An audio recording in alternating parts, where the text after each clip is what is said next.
I'm Claire. I just turned 34. And the exact evening my blood relatives decided to demand exactly half of my hard-earned bonus was the moment the blinders finally came off. I realized what my actual role was in their eyes. I wasn't a cherished daughter, and I certainly wasn't a valued sister. I was nothing more than a walking safety net attached to a human PIN code.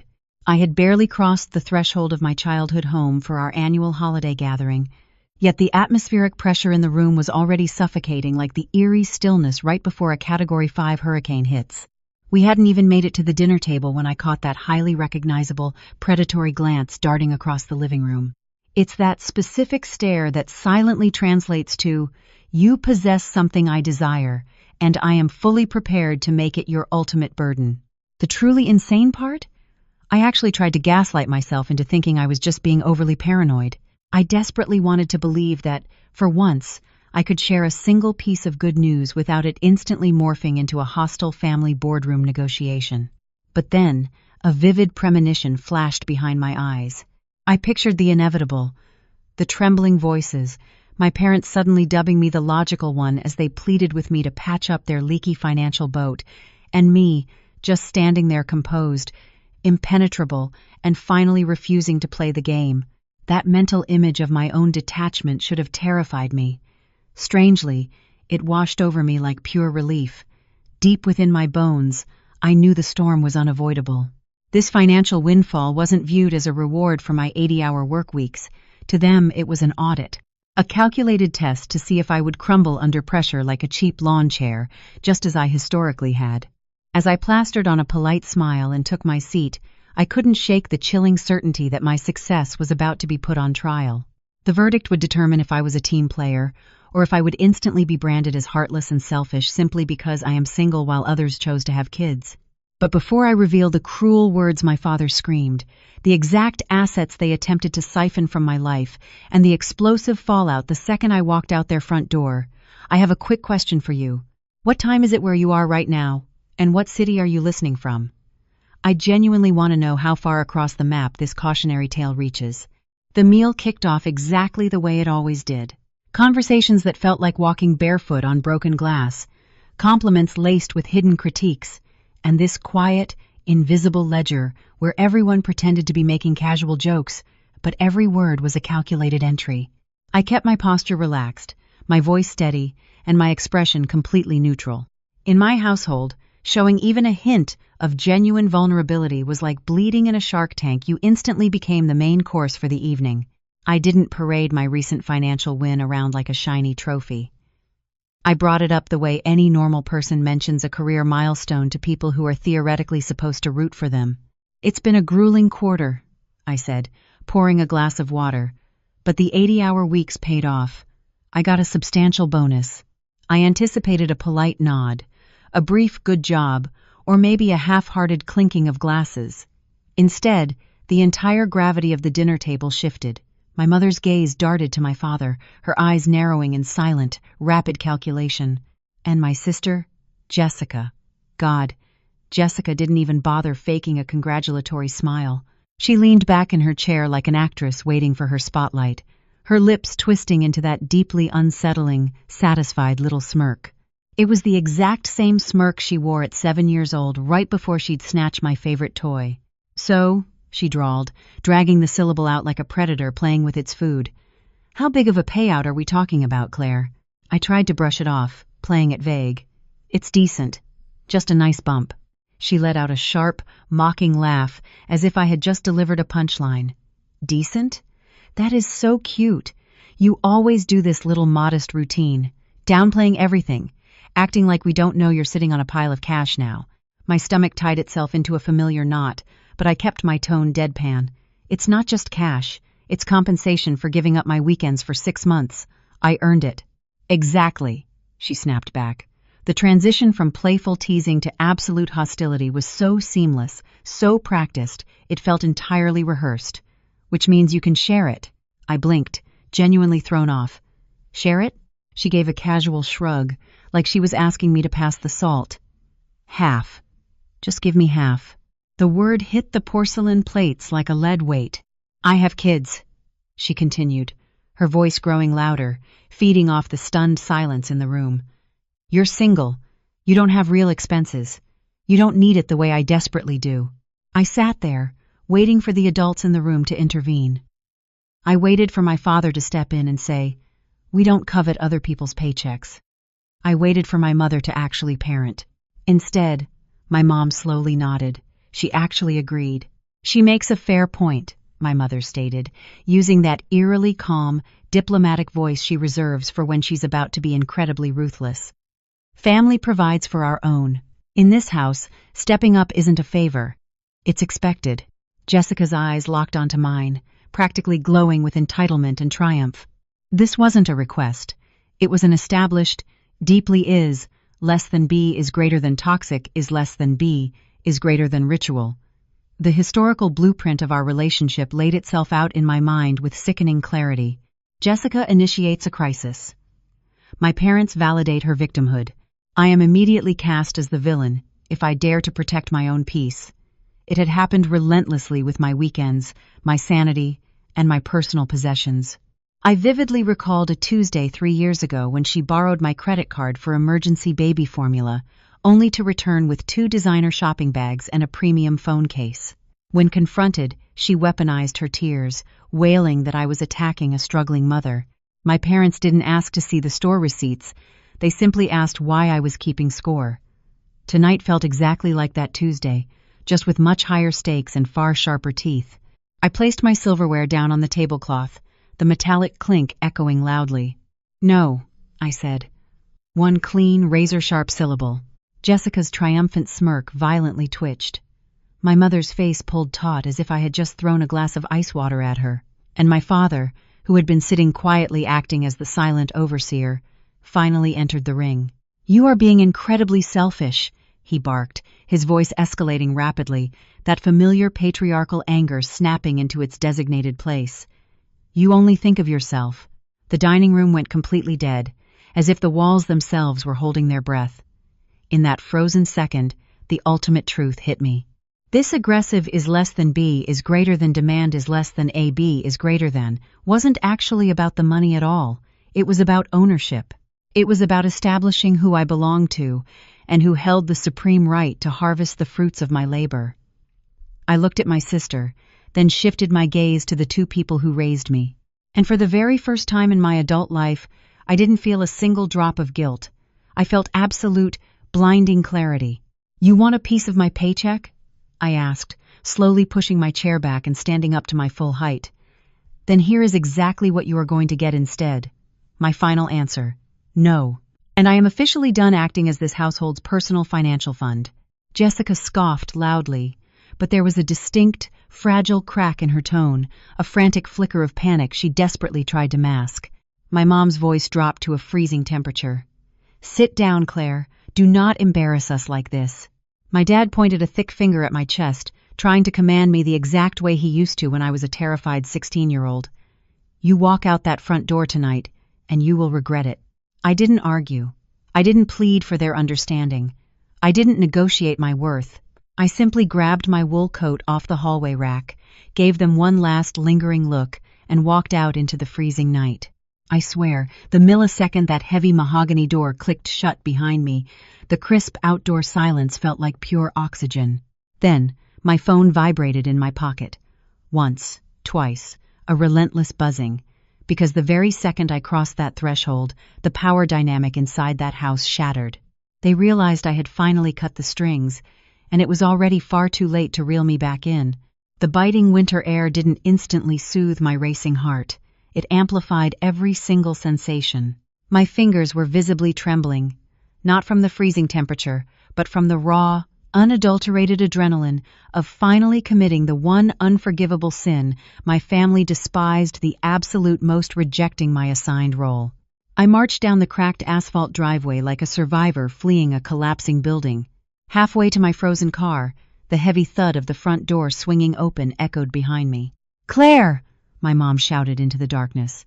Not a shred of maternal worry, just pure, unadulterated command.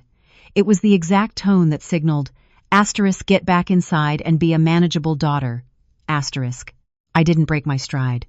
Jessica's voice chased after me, much louder and significantly more frantic than she intended. Are you seriously storming out over this? I stopped right beside my driver's side door, my hand hovering over the handle. I slowly turned around because, quite frankly, I was exhausted from sprinting away from their twisted narratives. Over this? I repeated, my voice slicing through the cold air.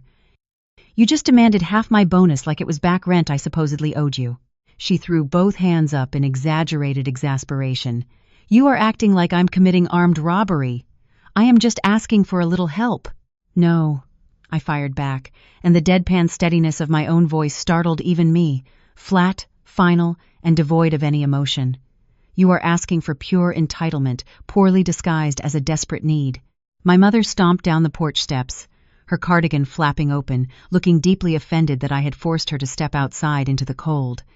You are being incredibly dramatic, she huffed. It's the holidays. We are supposed to be together. I let out a single, harsh laugh that sounded more like a dry cough. You do not get to use Christmas cheer as a psychological muzzle. My father suddenly materialized behind her, his large frame filling the doorway like the supreme judge of our household court. If you are sitting on all that money, why wouldn't you want to support your own sister? He demanded loudly. Because she didn't politely ask, I retorted, locking eyes with him. She demanded it, and you two immediately backed her play. Jessica's face hardened into a furious scowl, then almost instantly melted into a tragic, theatrical performance. Claire, she whimpered, her voice suddenly dripping with syrupy sorrow. You know I'm barely scraping by. The kids. Do not. I cut her off sharply. Do not use your children as human shields for your bad financial decisions. She physically flinched at the accusation, and for a fraction of a second, the victim mask completely slipped off her face. So what? You're just going to sit in your fancy apartment and hoard cash while your nieces suffer? She spat venomously. Do you even hear yourself right now? I asked, shaking my head in disbelief. You are actively threatening me with a guilt trip like it's a valid form of currency. My mom took a step closer, lowering her voice to a poisonous, conspiratorial whisper. You have always been difficult, Claire, but surely you are not going to punish innocent children just to prove a petty point. Ah, there it was. Asterisk, punish the children. Asterisk, their absolute favorite, go-to weapon of mass manipulation. Whenever Jessica wanted something extravagant, if I dared to say no, I was a monster starving my nieces. If I caved and said yes, I was just doing the bare minimum of being a good aunt. Either way, Jessica got exactly what she wanted.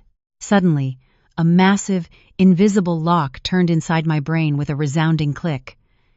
You want the absolute truth? I asked, my voice dangerously calm. Fine. Not only am I refusing to hand her half my bonus, but I am also officially cutting off every single hidden expense I cover for her until we completely rewrite the rules of this relationship. My dad's eyes narrowed into slits. What the hell does that mean? It meant absolutely everything. It meant the quiet, unacknowledged financial leaks they never once thanked me for plugging. The temporary utility bills that somehow became permanent fixtures on my credit card. The streaming subscriptions. The sudden emergency payments. The little monetary gaps Jessica always magically had at the end of the month that my parents silently expected me to fill because I was the responsible one with a steady paycheck. They treated my money like community property, completely invisible unless I made a dramatic speech about it. It means, I stated, staring directly at my sister, starting tonight, I am no longer your default safety net.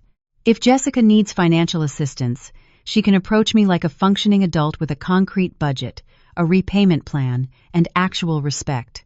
If you two want to fund her lifestyle, feel free to do it with your own retirement savings. Jessica barked out a hysterical, mocking laugh. Oh my God, listen to you. Do you think you're some hotshot CEO now just because you got a little check? No, I replied smoothly. I think I am a human being. She took an aggressive step off the porch, her eyes blazing with raw fury. You're single, Claire. You don't have a clue what real, adult responsibility looks like. That specific insult landed hard, right in my chest, because it was the exact dagger they always pulled out when they completely ran out of logical arguments. The unspoken rule of our family. Asterisk. If I didn't push out a child, my life, my stress, and my exhaustion simply did not count. Asterisk. I took a very slow, very deep breath, letting the icy air fill my lungs. "My primary responsibility is my own life," I said, my voice unwavering. "My career, my future, my mental peace. And I am completely done letting you three treat those things like discarded leftovers on your plates." My mom's face pinched tightly together. "So, let me get this straight. You are completely cutting your own sister off right before the holidays." "I am establishing firm boundaries," I corrected her sharply. "And you can label it whatever makes you sleep better at night." My dad stepped down onto the first concrete stair, dropping his voice into that quiet, terrifyingly threatening tone he used to end arguments. "You are going to deeply regret this, Claire." "Maybe," I conceded, staring him down. "But I guarantee you, I won't regret it nearly as much as I regret the last decade I spent desperately trying to buy your basic approval." Out of the corner of my eye, I saw Jessica's gaze flick down to the glowing screen of the phone clenched in my hand, and I instantly recognized the frantic calculation happening behind her eyes. If she couldn't break me with overwhelming guilt, she would try to trap me with sheer physical presence.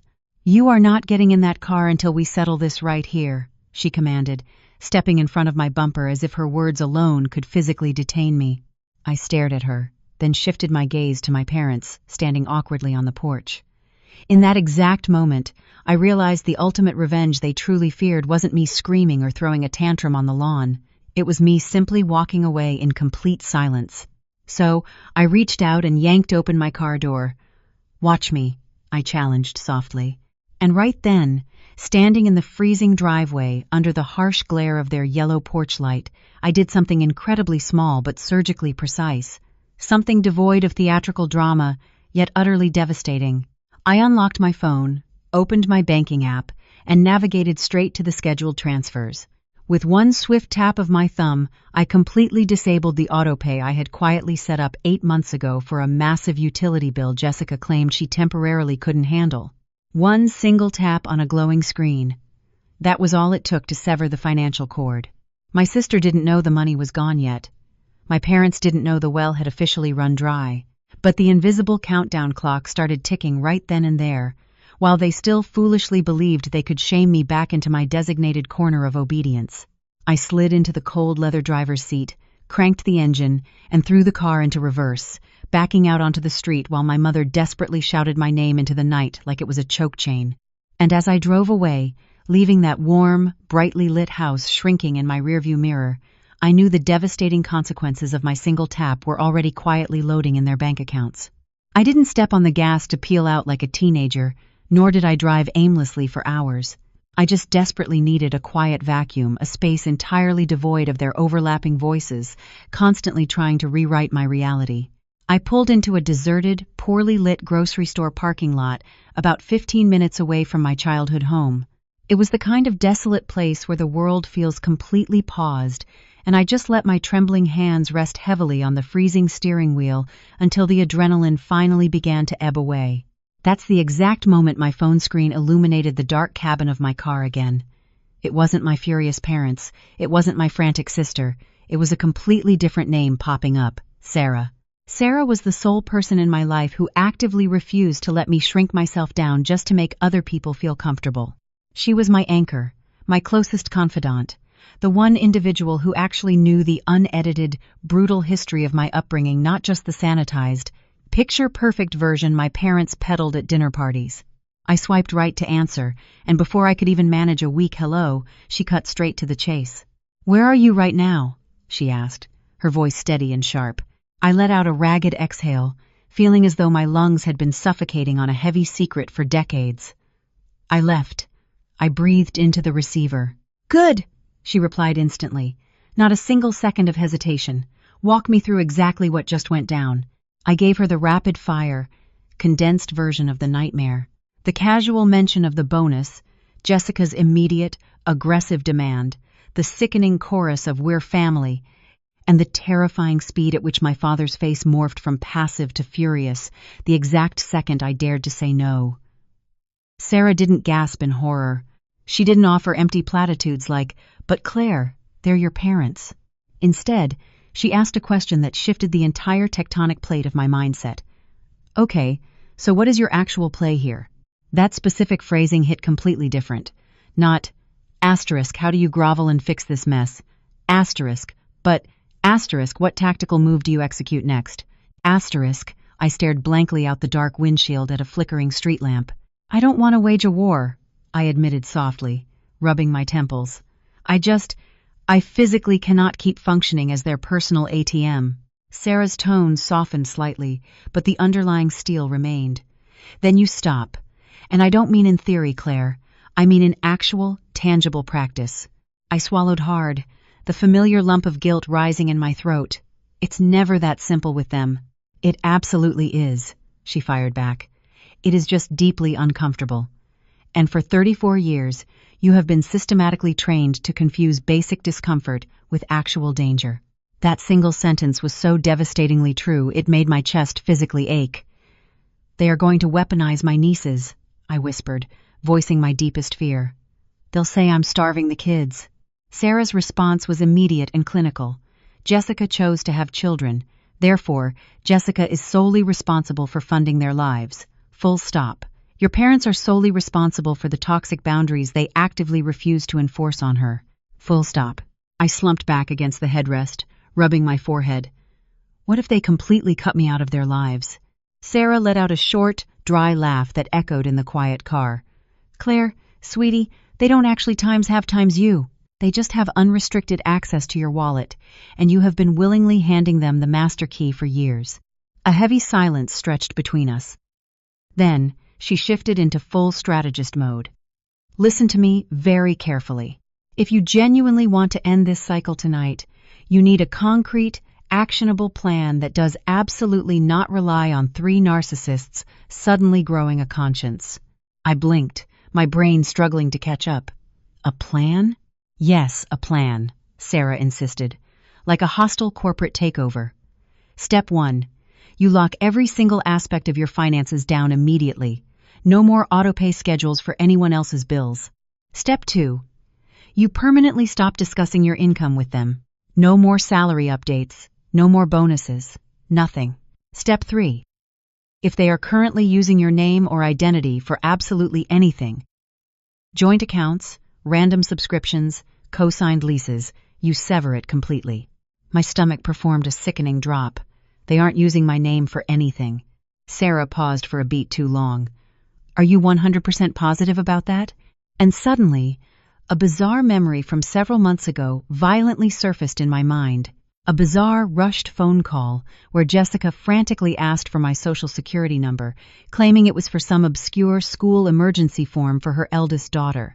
My mother immediately chiming in on the background speakerphone, aggressively insisting it was just easier if Claire handles the logistics. My father instantly getting defensive and shutting down the conversation the second I dared to ask why my personal digits were required for a third grader's field trip. My skin went ice cold. I honestly don't know, I admitted softly. Sarah's tone instantly sharpened into a razor edge. Then you log into every single portal and check tonight. I stared blankly at my pale reflection in the rearview mirror, my eyes wide and bright with that old familiar guilt that historically preceded my total surrender. I let out a weak snort of disbelief. Sarah interrupted my spiraling thoughts as if she could physically hear them through the cellular connection. Claire, listen to me very carefully. You can unconditionally love your family and still confidently say no. You can genuinely care about the well-being of those kids and still vehemently refuse to participate in emotional manipulation. And if your sister feels so entitled to half your bonus, she can start by earning half of your daily discipline and 80-hour work weeks. I let out a breath that sounded like a bizarre hybrid of a laugh and a sob. What happens if they decide to come after me? Sarah's reply was calm, collected, and almost terrifyingly clinical. Then you meticulously document every single interaction. You keep a flawless paper trail. Setting boundaries isn't an act of revenge, Claire. It is an act of basic self-protection. But when people are accustomed to exploiting you for decades, basic protection feels like a vicious attack to them. I stared down at the glowing screen of my phone, and that ominous flash-forward from earlier in the evening flickered through my mind once again. My parents panicking, suddenly calling me the reasonable one when they desperately needed a bailout, not because they possessed an ounce of respect for me as a human being. I felt a heavy weight finally settle firmly in my chest. Okay, I said, my voice hardening. I am completely done." Sarah's voice warmed with approval. "Good. Now, you need to decide what your hard-earned money is actually meant for. Not their endless crises, yours." I looked down at the notification banner, displaying the numbers in my banking app like they were a forbidden doorway I had never been fully permitted to open. "I was going to invest it," I said quietly, almost to myself. "I was going to build something tangible, a real cushion, true financial freedom." "Then do exactly that," Sarah instructed firmly, "and immediately stop apologizing for wanting to have your own life." I sat completely still in the dark, the engine dead, the freezing winter night wrapping around my car. And for the very first time in my 34 years of existence, the word family didn't sound like a heavy, suffocating iron chain. It sounded like a conscious choice. "I am definitely not driving back there tonight," I stated. Sarah didn't push or coddle me. "Good," she simply said. "Go back to your apartment, get some sleep, and first thing tomorrow morning, you put everything down in writing. One definitive message outlining clear, non-negotiable rules. Absolutely no room for debate." I nodded slowly, even though she couldn't see me in the pitch-black cabin. "And if they decide to completely blow up, let them," Sarah added softly. "Their emotional explosion is absolutely not your responsibility to clean up." I ended the call with Sarah and simply sat in the freezing, absolute quiet, listening to the steady thud of my own heartbeat against my ribs. Then, my phone violently vibrated against the center console. A missed call, followed immediately by another, and then a third, my dad, my mom, Jessica, over and over in a relentless digital assault. It was as if they genuinely believed they could physically wring me back into submission. And right then, the absolute truth struck me. They weren't frantically dialing because they missed my presence at the dinner table. They were calling because, for the very first time, they were completely losing control of their designated safety net. By the time I finally unlocked the door to my own apartment, the hour was late, but my mind was operating with terrifying, crystalline sharpness, as if I had finally stepped out from underneath a decade-long fog. I didn't pour myself a stiff drink to cope. I didn't pace the hardwood floors in anxiety. I sat down at my kitchen island exactly the way I positioned myself before a massive corporate presentation, calm, intensely focused, and fully prepared to execute decisions that would permanently alter my future. I flipped open my laptop and began meticulously combing through every single digital footprint Sarah had warned me about. Because if growing up in my household had taught me anything valuable, it was that trusting your family usually translated to, don't ever look too closely at the receipts. First, I systematically audited my bank statements. I quickly located the autopay I had just disabled in the driveway, cleverly labeled as a generic utility expense, but directly tied to an account Jessica exclusively controlled. Then, my eyes snagged on another recurring charge I completely failed to recognize. It was smaller, flying under the radar, a monthly deduction incredibly easy to overlook if you weren't actively hunting for it. It took me a solid 5 minutes to trace the origin, but when the confirmation screen loaded, my stomach violently plummeted. It was a premium family bundle subscription service, registered to my personal email address, actively being utilized on 3 separate devices I absolutely did not own. I didn't stop there. I dug deeper into the digital archives. Password reset requests I had never initiated, suspicious login alerts from unfamiliar IP addresses, 2-factor authentication codes randomly sent to my secondary email. My throat constricted painfully. The audacity at the dinner table wasn't merely a sudden burst of entitlement. It was a symptom of unauthorized, rampant access. And then, buried deep in a filtered folder, I finally found it. The single piece of evidence that made my hands go completely numb. An official email from a major mortgage lender dated several months back, detailing updated terms on a refinance inquiry. The subject line prominently featured my full legal name. I clicked it open and forced myself to read the opening paragraph twice, because my brain simply refused to process the sheer magnitude of the betrayal. The formal document explicitly referenced a co-borrower review process. Co-borrower. I wasn't co-borrowing a single damn thing with anyone. I stared blankly at the glowing screen, the sound of my pulse roaring in my ears, and suddenly that bizarre, rushed phone call demanding my social security number wasn't just weird anymore. It was the smoking gun of identity theft. My phone buzzed aggressively again. Jessica. I didn't answer. My mom. I didn't answer. My dad. I didn't answer.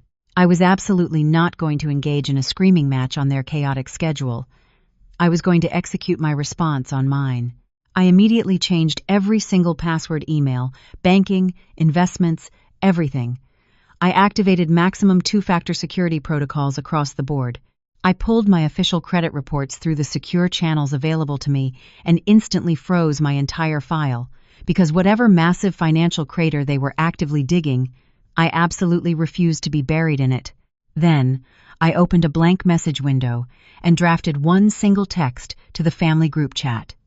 The kind of message that leaves zero room for debate, contains absolutely no emotional insults, and sheds no tears. Just cold, hard lines of steel. I love you, but my personal finances are no longer family property. My bonus is completely off the table and not up for discussion. Do not ever request money from me in a group setting again. Furthermore, do not ever use my personal information for any account, service, loan, or application. If absolutely anything exists with my legal name attached to it without my explicit, written consent, it must be completely dismantled and corrected immediately. If these non-negotiable boundaries are ignored, I will permanently step back from all contact. I read the block of text 3 times, feeling the old familiar wave of conditioned guilt try to rise in my chest. Then, I vividly remembered my father screaming selfish at me like he was delivering a Supreme Court verdict, and that guilt instantly evaporated into an anger so pure, so clean, it felt like absolute clarity. I hit send. I set my phone face down on the granite countertop for exactly 10 minutes. Total silence. Then, the inevitable barrage of digital responses flooded in. My mom, how could you possibly accuse us of something so horrible? My dad, you are completely overreacting and being dramatic. Jessica, so now I'm suddenly a criminal in your eyes. Wow. Unbelievable. And right there it was. Not a single ounce of genuine remorse, just pure, unadulterated outrage that I had the sheer audacity to notice their actions. Jessica immediately started calling me directly, back to back, as if she could simply bully me through the cellular connection like we were still teenagers fighting over a sweater. When I finally swiped to answer on the 5th ring, I deliberately kept my voice terrifyingly calm.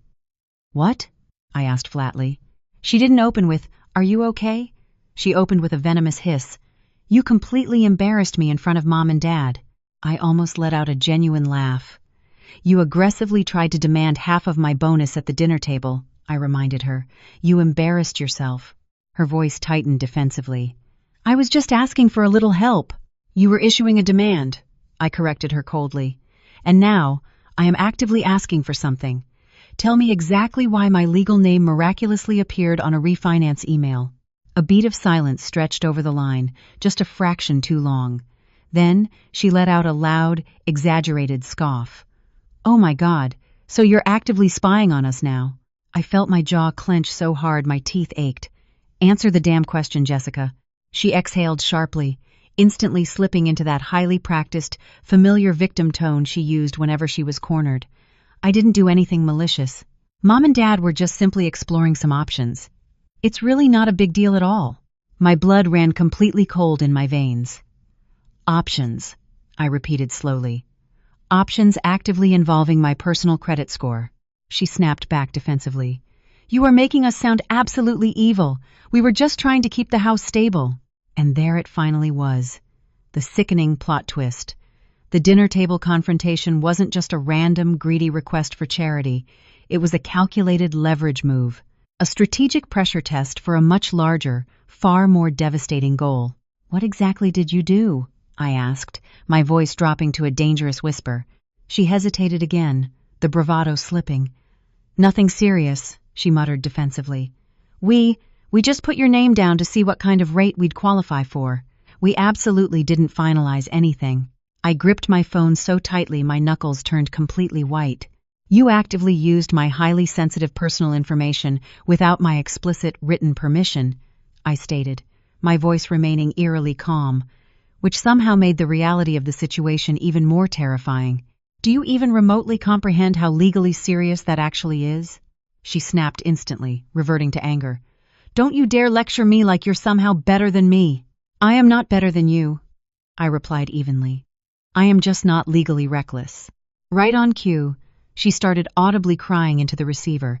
You don't care about the kids, she sobbed dramatically. You would literally let us lose everything we have. I closed my eyes, exhausted, because she had always weaponized her tears like a thick smoke bomb to escape accountability. Jessica, I said firmly, cutting through the fake sobs. This absolutely ends tonight. You do not get to threaten me with the chaotic fallout of a situation you entirely created. Suddenly, my mom's voice jumped into the call on speakerphone, because of course she had been silently listening the entire time. Claire, please don't blow this entirely out of proportion, she pleaded frantically. We were only exploring our options. You're actively making it sound like we committed criminal fraud. Because it literally is, I stated bluntly, and the suffocating silence that immediately followed was so thick I could practically hear their collective fear vibrating through the speaker. My dad's voice suddenly cut in harsh, urgent, and entirely stripped of his usual righteous authority. We can fully explain everything, he stammered. Just drive back over here. We will sit down and talk. There it was. The frantic switch, the desperate scramble, the sudden, overwhelming need for an in-person discussion now that the power dynamic had violently shifted. I leaned back heavily against my kitchen counter. No, I said firmly. We are absolutely not talking our way out of this one. My dad snapped, a final, desperate grasp at control. Do not threaten your own family, Claire. I didn't raise my voice. I didn't hurl a single insult at him. I simply delivered the definitive line that permanently altered our entire dynamic. Then permanently stop using my name and identity like it legally belongs to you, I warned softly. Because if you three do not fix this mess by tomorrow morning, I will legally handle it myself. The next few weeks were a rotating carousel of tactics. One day it was apology bait times, we are sorry if you felt overwhelmed, asterisk. Another day it was heavy blame times, you are tearing us apart over nothing, asterisk. Jessica rotated through identities like outfits. The wounded mother, the misunderstood sibling, the ultimate victim of my sudden coldness. But something fundamental had shifted inside me. The old Claire would have rushed back to smooth things over, desperate for a crumb of approval. This new version of me? I waited for concrete actions, not empty words. I didn't show up to talk it out at their kitchen table where my dad could loom over me, my mom could sigh theatrically, and Jessica could cry on command. I suggested a neutral coffee shop, a set time, and a strict agenda. Because if they wanted access to me again, they were going to have to meet me in adulthood. When we finally sat down public daytime, absolutely no home field advantage, my dad looked significantly smaller than I remembered. My mom looked deeply tired in a way I hadn't allowed myself to notice before. Jessica just looked angry that she didn't have a captive audience to perform for. I started the conversation with one definitive sentence. My income is not a community resource. I didn't argue. I simply set the terms of my continued presence in their lives. And here is the flash-forward part I promised myself I would eventually earn. About 10 months later, Jessica actually got a job. Not a glamorous one. Not one she could brag about to her friends on social media. But she completely stopped calling me like an ATM. My parents stopped framing my no as a massive, unforgivable betrayal. And the absolute funniest part? The more I withheld my money, the more they finally offered genuine regard. It was as if that respect had been sitting on a dusty shelf the entire time, reserved strictly for the version of me they couldn't control. I won't pretend it is a perfect fairy tale now. Some days, I still feel that old shadow of guilt try to creep in. But then I remember the yelling, the smirking as if my hard work belonged to them. And I remember exactly what it felt like to walk out into the freezing air and finally choose my own peace. So, let me ask you, if your own relatives tried to claim a massive chunk of your hard-earned win simply because they chose a different life path and you live alone, what would you do in my shoes? Would you pay the ransom for quiet? Or would you finally charge them the ultimate cost of their disrespect? Here at Karma's Coils, our team works passionately to create powerful, meaningful stories. This narrative is purely fictional, crafted to share positive life lessons and educational value with our incredible listeners. We deeply admire how the main character stayed completely calm, set firm rules, and chose personal dignity instead of getting dragged into emotional chaos. She didn't win by hurting anyone. She won by protecting her future and refusing to be a pawn. If you were standing in her shoes, would you walk away and draw a hard line in the sand, or would you handle the confrontation differently? Let us know in the comments below.